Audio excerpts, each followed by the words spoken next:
The stars looked cold through the observation window of Research Station Epsilon 7. Lisa Morgan had been staring at them for the past 10 minutes, her coffee growing lukewarm in her hands. 6 months alone on this distant outpost had taught her to find comfort in small routines. The morning coffee, the equipment checks, the endless catalog of alien plant samples that nobody back at headquarters seemed to care about anymore. The station hummed quietly around her, all the sounds familiar now. The air recycler clicking every 47 seconds, the power core's steady pulse beneath her feet, the occasional ping of space dust against the shields. Lisa had learned to read these sounds like a language, to know when something changed even before the computers noticed. She was about to return to her lab when the communications console erupted with static. Lisa set down her coffee and moved quickly to the panel. Emergency frequencies didn't activate by accident. She adjusted the signal, filtering out the interference until words began to form through the noise. Anyone, this is training vessel Swift Claw, under attack. Cadets aboard. Instructor down. The voice was young and terrified. Lisa's hands moved across the controls, trying to pinpoint the source. The signal came from the nearby moon, less than an hour away by shuttle. She pulled up the scanner data and felt her stomach tighten. One small ship heavily damaged sitting on the surface, and circling above it like vultures, a larger vessel with weapons hot. Lisa knew that ship profile. Raiders, the worst kind. The ones who dealt in living cargo. She activated the recording protocols and played back the distress call. The voice spoke in Calrix, the language of the feline warriors who controlled this sector of space. Lisa's translator worked through the words, and she heard what made her blood run cold. Training vessel, cadets. Those weren't soldiers down there. They were children. Her orders were clear. Maintain position. Observe only. Do not engage. Do not create diplomatic incidents with the Calrix Collective. The human government had worked for decades to maintain an uneasy peace with the warrior species. Lisa looked at the moon on her screen. She looked at the raider ship. She thought about those young voices calling for help that wasn't coming. She grabbed her field jacket and headed for the shuttle bay. The launch sequence took 3 minutes. Lisa used that time to load emergency supplies, medical equipment, and her personal sidearm. She knew this was probably the end of her career. Violating direct orders, entering Calrix territory without authorization, interfering in what headquarters would call an internal matter. But she had heard the fear in those voices. She had heard children crying for help. The shuttle broke away from the station and accelerated toward the moon. Lisa kept her engines low, using the moon's magnetic field to mask her approach. The raider ship was still in orbit, but its attention focused on the crashed vessel below. They were probably trying to decide if the cargo was worth sending down a landing party. Lisa brought her shuttle down on the far side of a ridge, out of sight from both ships. She grabbed her gear and ran toward the coordinates of the crash site. The moon had thin atmosphere, just enough to breathe but cold enough to see her breath. Her boots crunched on frozen soil as she climbed over rocks and down into a narrow valley. The Calrix ship lay broken against the valley floor. One wing had been torn completely off. Scorch marks covered the hull where weapons fire had hit. The main hatch hung open, and Lisa could see claw marks on the metal where someone had forced it from the inside. She approached carefully, weapon drawn. "Hello, I received your distress call. I'm here to help," silence answered her. Then from behind a fallen piece of debris, a low growl. Lisa froze. She slowly lowered her weapon and held up her empty hand. "I'm not armed." "Well, I am, but I'm not here to hurt you. My name is Lisa. I'm from the research station in orbit." A young Calrix emerged from hiding. Male, probably 14 or 15 by human standards, though Lisa knew their aging was different. His fur was golden brown with black stripes, and his green eyes watched her with fierce suspicion. He wore a cadet's training uniform torn and bloodied. "You are human," he said in accented standard. "Why would a human help us?" "Because you asked for help," Lisa said simply. "Are there others?" The young Calrix studied her for a long moment. Then he made a chirping sound, and 4 more small figures emerged from various hiding spots around the wreckage. 2 more males, both younger. 2 females, one about 12 and one who couldn't be more than 9. All of them looked terrified and exhausted. "I am Kieran," the oldest said. "These are Sarah, Felix, Thomas, and Mira. Our instructor is dead. Raiders killed him when we crashed. They will come back for us," Lisa nodded. "I know, that's why we need to move now. My shuttle is over the ridge." Can everyone walk? We can run, Kieran said with fierce pride. We are Calrics. Good, Lisa said. Because we need to run. She led them quickly back the way she had come. The cubs moved with natural grace despite their injuries, their paws silent on the frozen ground. Only the smallest one, Mira, stumbled. Lisa caught her without thinking and found herself holding a trembling ball of soft fur. I've got you, she whispered. You're safe now. Mira looked up at her with huge amber eyes but said nothing. They reached the shuttle just as Lisa's scanner screamed a warning. The raider ship had launched a landing craft. They had maybe 5 minutes before it reached the crash site. Everyone in, Lisa ordered, bundling the cubs through the hatch. Strap in tight. She threw herself into the pilot's seat and fired the engines. The shuttle lifted off just as the raider craft appeared over the ridge. Lisa pushed the throttles forward and aimed for open space. Hold on, she shouted. Weapon fire streaked past her canopy. Lisa threw the shuttle into a roll, using every trick she had learned in 20 years of flying. The raiders were faster, better armed, but she had something they didn't. She knew exactly where she was going. The research station's shields opened just long enough for her shuttle to slip through, then snapped shut behind her. Weapon fire splashed harmlessly against the barrier. Lisa brought the shuttle down in the bay and killed the engines. Her hands were shaking. Behind her, she heard soft sounds of shock and fear. She turned in her seat to look at the 5 young Calrics huddled in her shuttle. They stared back at her with wide eyes, these fierce warrior cubs who looked so small and lost. Welcome to Epsilon 7, Lisa said softly. You're safe here. But even as she said it, she saw the raider ship taking up position in orbit above them. Safe was a relative term. And it was about to become very relative indeed. The medical bay smelled of antiseptic and fear. Lisa worked quietly, treating the cuts and bruises on each cub while they watched her with suspicious eyes. Kieran stood apart from the others, his posture rigid, ready to fight if needed. The twins, Felix and Thomas, huddled together on one examination table. Sarah sat perfectly still, her intelligent eyes tracking every move Lisa made, and little Mira hadn't made a sound since they boarded the shuttle. This might sting, Lisa said softly as she cleaned a deep scratch on Sarah's arm. The young female didn't flinch, though her tail twitched. Why did you rescue us? Sarah asked suddenly. Her standard was better than the others, with barely an accent. Humans and Calrics are not friends. Lisa applied a bandage with careful hands. We're not enemies either. Not anymore. And even if we were, I wouldn't leave children to die. We are not children, Kieran growled from across the room.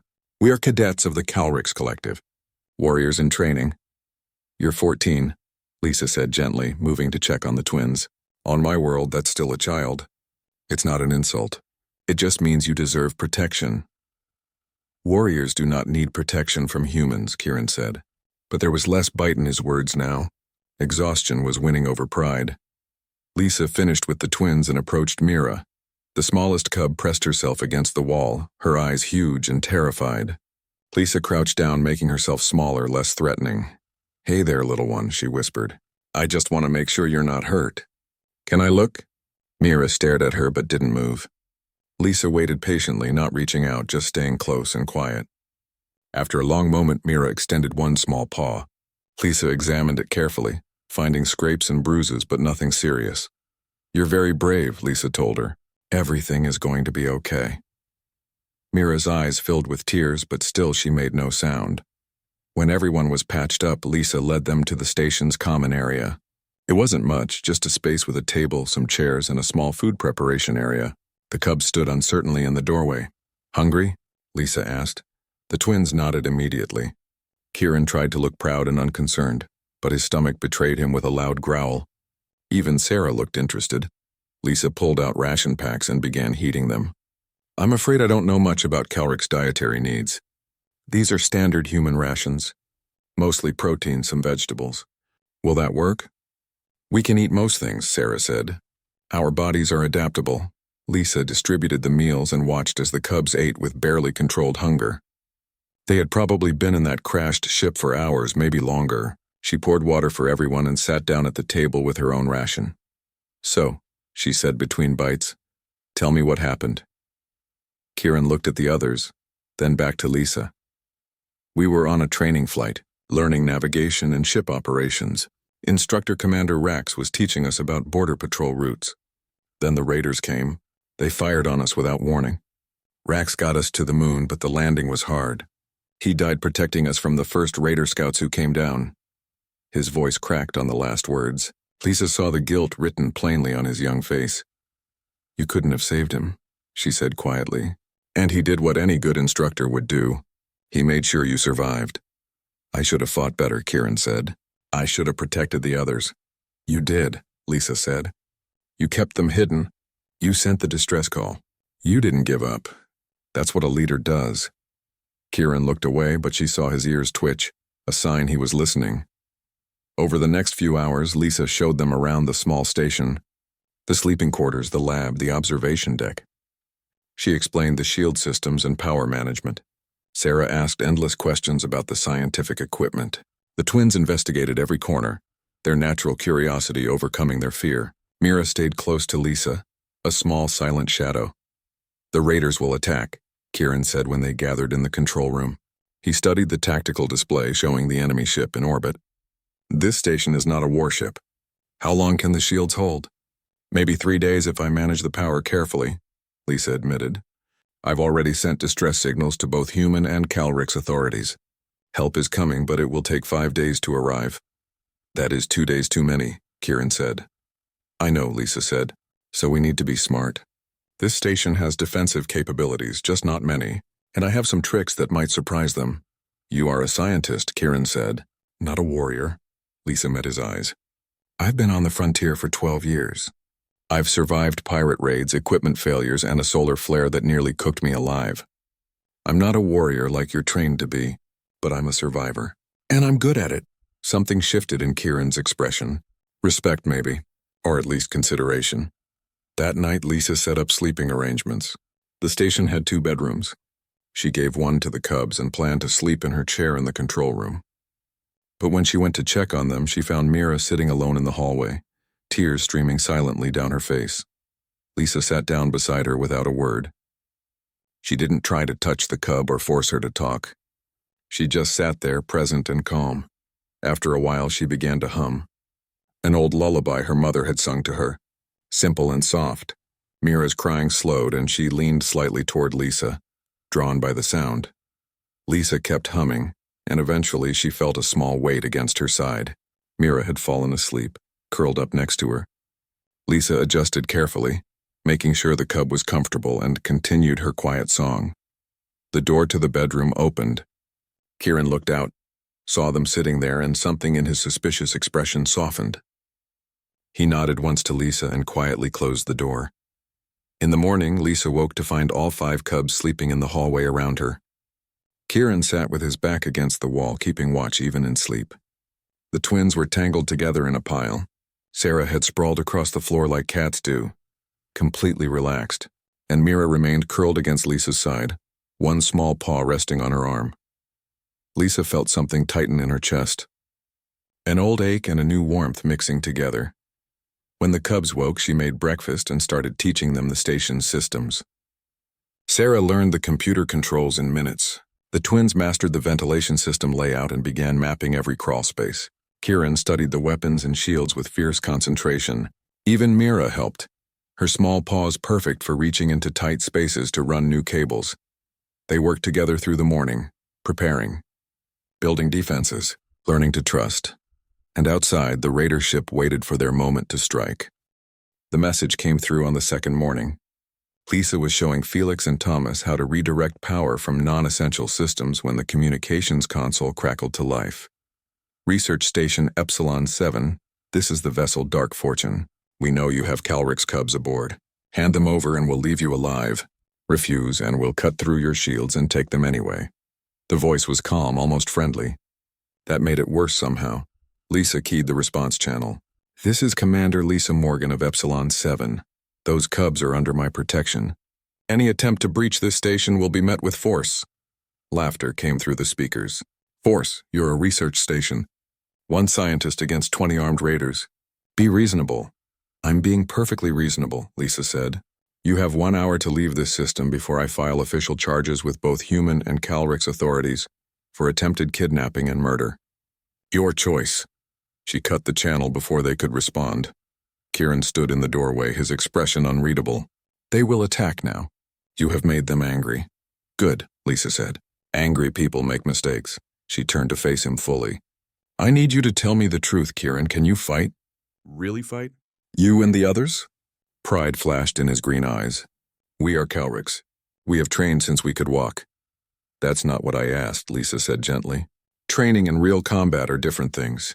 I need to know if you can do this because I'm about to put you in danger. All of you. Kieran was quiet for a moment. When he spoke, his voice was smaller.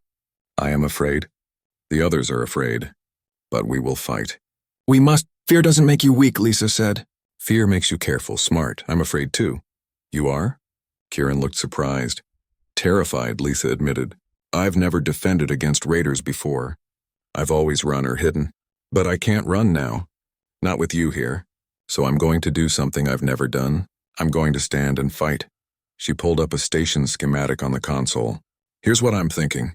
The shields will hold for a while, but they'll eventually breach them. When they do, they'll come through the main airlock here. We're going to make that the worst decision they ever made. Over the next hour, they transformed the station into a maze of traps and ambush points. Sarah helped Lisa rig the lab equipment into makeshift explosives and electrical hazards. The twins memorized every vent and crawl space, preparing to move through the station like ghosts. Kieran practiced with Lisa's spare weapons until his paws moved with confidence. Even Mira contributed, her exceptional hearing making her perfect for early warning. If this goes wrong, Lisa said as they worked, I want you to know something. I had a family once, a partner named Katie. She died in a colony raid 5 years ago. I came out here alone because I couldn't stand being around people anymore. But these last 2 days with you, you've reminded me what it feels like to care about someone again. Kieran looked at her with his ancient young eyes. You saved us. Now we will save you. That is what families do. The words hit Lisa harder than she expected. She just nodded, not trusting her voice. The attack came 6 hours later. The raider ship opened fire on the shields, testing their strength. Lisa had already routed all available power to the defensive grid, but she knew it was only a matter of time. Positions, she called out. The cubs scattered to their assigned locations. Sarah in the control room with Lisa. Kieran at the main corridor junction. The twins in the ventilation system. Mira hidden in a secure storage room with a communicator, listening and reporting movement. The shield took 17 hours to fail. Lisa managed it carefully, making the raiders work for every percentage point. She wanted them tired and frustrated by the time they got through. When the barrier finally flickered and died, the raiders came fast. Their cutting torch made quick work of the main airlock. Lisa watched on her monitors as 20 armed figures poured into her station. Now, Sarah, she whispered. The young Calrix's paws danced across the controls. Emergency bulkheads slammed shut throughout the station, dividing the raiders into smaller groups. The lights cut out, replaced by emergency red lighting that the raiders weren't adapted for, but the cubs could see through perfectly. The first group of raiders reached the corridor where Kieran waited. They walked right past him, not seeing the young Calrix pressed flat in a shadowed alcove. When the last one passed, Kieran dropped from above, all claws and fury. 2 raiders went down before the others even realized they were under attack. Kieran vanished into the darkness before they could respond. In the ventilation system, Felix and Thomas moved like water. They dropped smoke grenades through grates, creating chaos below. They rerouted environmental controls, making some sections too hot and others too cold. They were everywhere and nowhere, exactly as Lisa had trained them. Group 3 entering Section 7. Mira's small voice came through the communicator. Her hearing had picked up their footsteps before they appeared on sensors.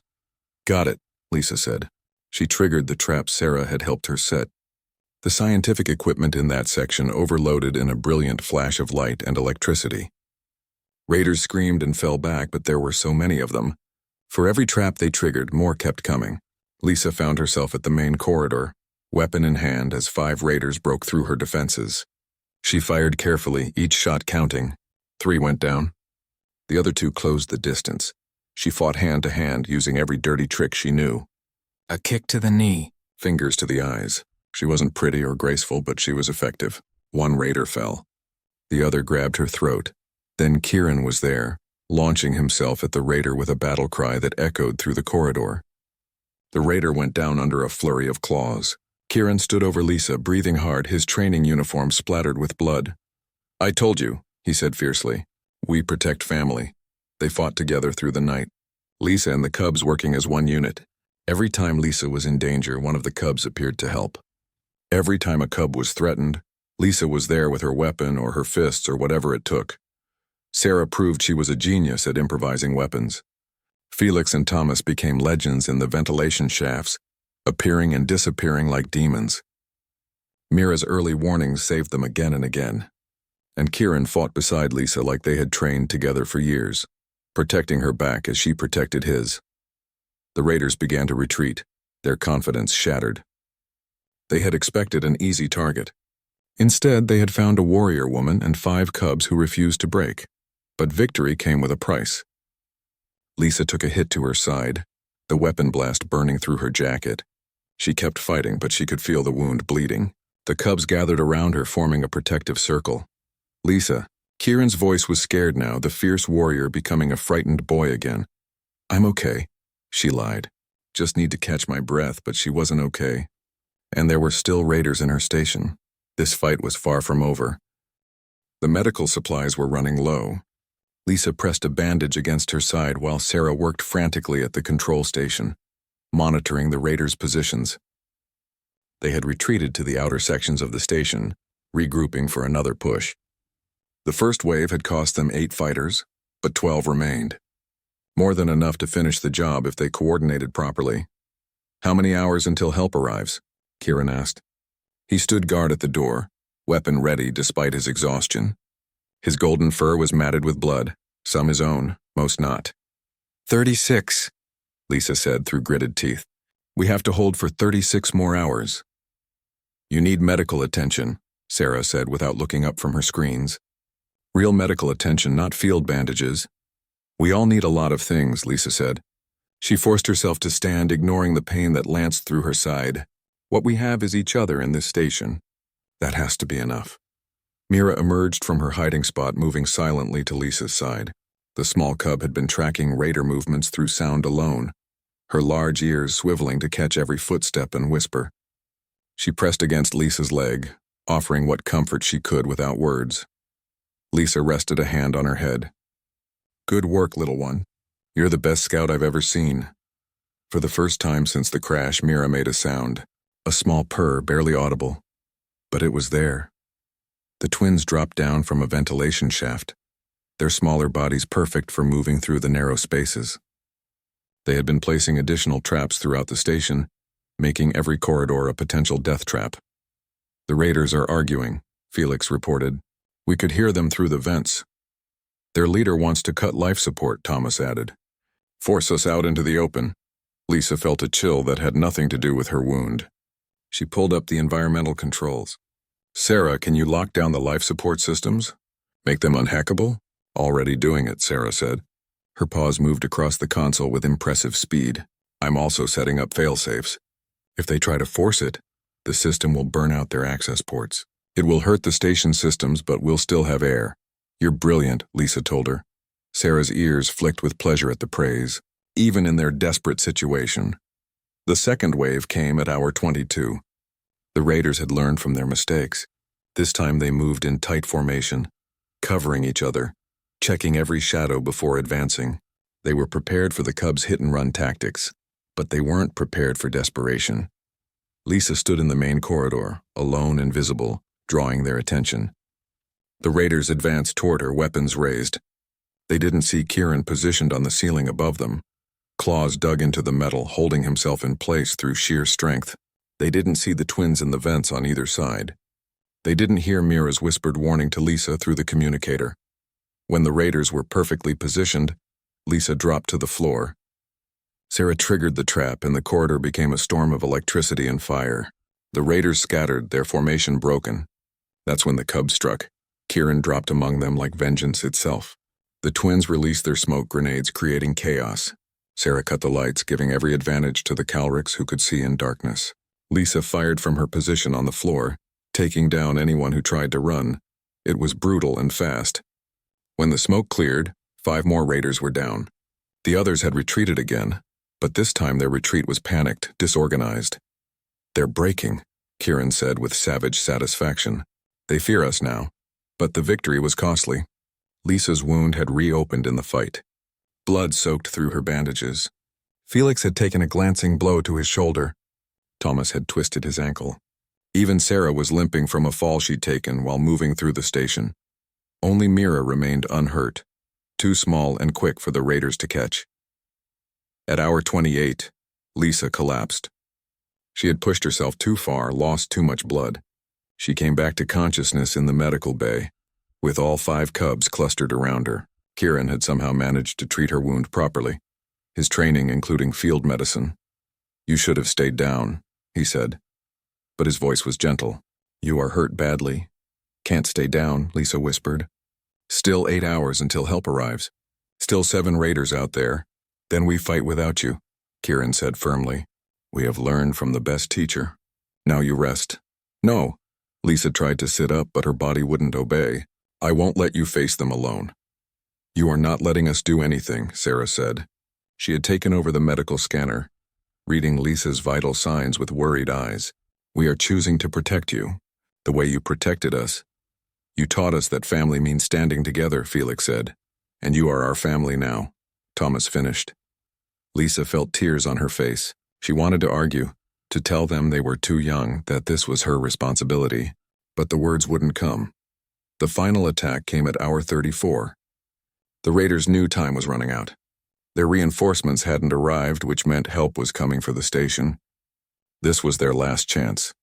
They came hard and fast, using shaped charges to blast through barriers. They had given up on taking the cubs alive. Now they just wanted revenge for their fallen comrades. Kieran met them at the main junction. He fought like his instructor had trained him, like his ancestors who had conquered their homeworld. He was young, but he was Calrix, and the raiders learned what that meant.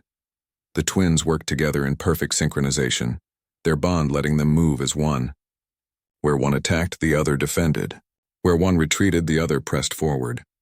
They were small but vicious, using every lesson Lisa had taught them about fighting dirty. Sarah protected the control room and Lisa. When raiders tried to force the door, they found improvised explosives. When they tried to hack the systems, they found viruses. When they finally broke through, they found a young Calrix female who had decided that no one would hurt her family. And Mira, tiny Mira who hadn't spoken since the crash, stood guard at Lisa's bedside.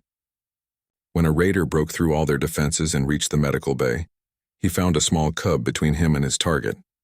He laughed and raised his weapon. Mira launched herself at his face with a shriek that could shatter glass. She was too small to do real damage, but she didn't need to. Her attack gave Kieran the seconds he needed to reach them. The raider went down and didn't get up. The last raider fled to his ship, calling for retreat. He made it to the airlock but found his vessel gone. The other raiders had abandoned him, running from the approaching rescue fleet. At hour 36, a human destroyer and a Calrix warship dropped out of hyperspace together. They found Research Station Epsilon 7 battered but standing. They found raiders in custody, secured by impossible odds. They found 5 young Calrix cubs and 1 human woman who had become legends in a single day. When the rescue teams reached the medical bay, they found Lisa unconscious, but stable. Around her bed, 5 cubs formed a protective circle, claws out, refusing to let anyone approach until Kieran verified they were truly friends. "She saved us," Kieran told the stunned officers. "The humans stood alone against 20 raiders to protect us. And when she fell, we stood for her. That is what family does." The cubs would not leave her side during the evacuation. They had to transfer her to the medical ship with all 5 cubs riding along, their small paws holding onto her stretcher like lifelines. Lisa had stood alone, but she hadn't remained alone. The cubs had leapt forward to support her, and together they had achieved the impossible. Lisa woke to the sound of purring, not 1 voice but 5, creating a gentle rumble that vibrated through the medical bed. She opened her eyes slowly, adjusting to the bright lights of a proper medical facility. The ceiling was white and clean, nothing like the dingy metal of her research station. Small weights pressed against her sides and legs. She turned her head carefully and found all 5 cubs curled up on and around her bed. Mira had claimed the spot closest to her chest, 1 tiny paw resting on Lisa's arm. The twins were tangled together at her feet. Sarah lay along her left side, and Kieran sat upright near her head, apparently on guard duty even in sleep. A human doctor stood in the doorway, smiling. They wouldn't leave. We tried explaining that you needed rest, that they couldn't all fit on a medical bed. They just stared at us until we gave up. How long have I been out? Lisa's voice came out rough and dry. 3 days. You lost a lot of blood and had a nasty infection starting in that wound. But you're stable now, healing nicely. The doctor approached, causing Kieran to wake instantly, his green eyes alert and suspicious. It's okay, young one. I'm just checking her readings. Kieran relaxed slightly but didn't move from his protective position. They haven't left your side since we brought you aboard, the doctor continued, checking the monitors. Well, except for meals and bathroom breaks. They even sleep in shifts, making sure someone is always watching over you. Lisa felt emotion tighten her throat. She reached out carefully and rested her hand on Mira's soft head. The small cub stirred, opened her eyes, and the joy that flooded her expression made Lisa's heart ache. Lisa, Mira's voice was small and uncertain, as if she wasn't sure she was allowed to use it. But it was there and it was beautiful. The sound woke the others. Suddenly Lisa was surrounded by cubs, all trying to touch her at once, their purrs growing louder. Easy, the doctor laughed. She's still recovering. Give her some space to breathe. The cubs backed off slightly, but their eyes never left her face. You talked, Lisa whispered to Mira. I heard you talk. You were sleeping too long, Mira said softly. I had to wake you up. I had to tell you we're okay, that you're okay. Tears rolled down Lisa's face. She pulled the small cub into a gentle hug. I'm so proud of you, all of you. You were so brave. We learned from you, Kieran said. His formal tone couldn't hide the emotion in his voice. You showed us what real courage looks like. Over the next few days, as Lisa recovered, she learned what had happened after the rescue. The story had spread through both human and Calric space like wildfire. One human scientist had defended 5 Calric cubs against impossible odds. The cubs had fought back, protecting their protector. It had captured imaginations across the galaxy. There were complications, of course. Lisa had violated direct orders. She had created a diplomatic situation. There were hearings and investigations. But public opinion was overwhelmingly in her favor. How could anyone punish someone for saving children? The Calric's response surprised everyone. Their High Council, usually stern and formal, sent an official delegation to the medical ship. Lisa sat up in her bed, the cubs arranged protectively around her, as a distinguished Calric's elder entered her room. Commander Lisa Morgan, the elder said formally. I am Council Elder Shar. I come bearing the gratitude of the Calric's Collective. I only did what anyone should do, Lisa said, but most would not, Elder Shar replied. You risked everything for cubs who were not your own species, not your responsibility, not even your allies. You stood alone against superior force because it was right. This is a quality we Calrics value above all others. The elder produced a crystal medal, etched with symbols Lisa couldn't read. You are hereby granted the status of Den Mother, a title reserved for those who have proven themselves worthy of protecting Calric's young. You are the first human ever to receive this honor. Lisa looked at the medal, then at the cubs pressed against her sides. I don't need a title to care about them. We know, Elder Shar said with what might have been a smile. That is why you deserve it. The human government was more complicated. There were officials who wanted to reprimand her. Others who wanted to use her story for propaganda. But in the end, pragmatism won. The galaxy had seen a human and Calrics working together successfully. It had opened doors that diplomats had been trying to unlock for decades. Admiral Grant, a serious woman with steel-gray hair, visited Lisa's bedside. The cubs immediately moved to defensive positions, making the Admiral smile. At ease, warriors, she said. I'm not here to cause trouble. I'm here with a job offer. Lisa raised an eyebrow. A job offer? I thought I was being court-martialed. That was the initial plan, Grant admitted. But the Calrics have made a proposal. They want to establish a joint training facility for young operatives from both species. They want to build it on neutral ground and staff it with instructors who have proven they can work together. And you want me to run it, Lisa said slowly. We want you to consider it. You've done in 3 days what our diplomats couldn't do in 30 years. You've shown that humans and Calrics can not only work together but protect each other. That's powerful. Lisa looked at the cubs. What do they think about this? That's actually the interesting part, Grant said.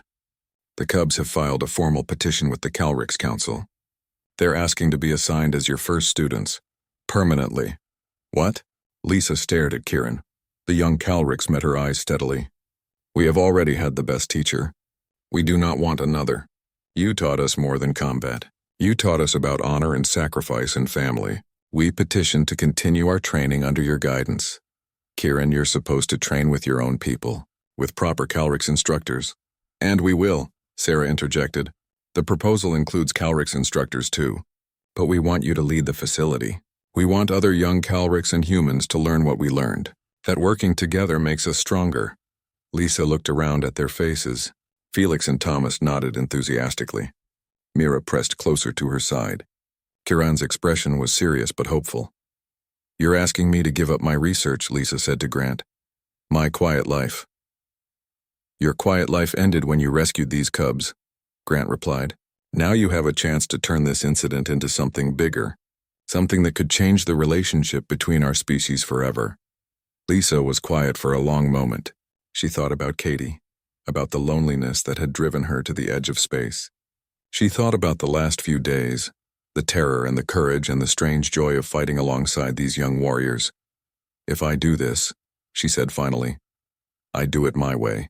No politics, no propaganda, just training, teaching, building something real. Agreed, Grant said. And these 5 stay with me. They're not going to be separated or reassigned. The Calrix have already agreed to that condition, Grant said. They seem to think you've earned the right to decide. Lisa looked at each cub in turn. What do you think? Really think? This won't be easy. We'll be building something from nothing. We have already done that, Kieran said simply. We built a family from enemies. We can build anything. 6 months later, Lisa stood on a platform overlooking a training field on a neutral space station.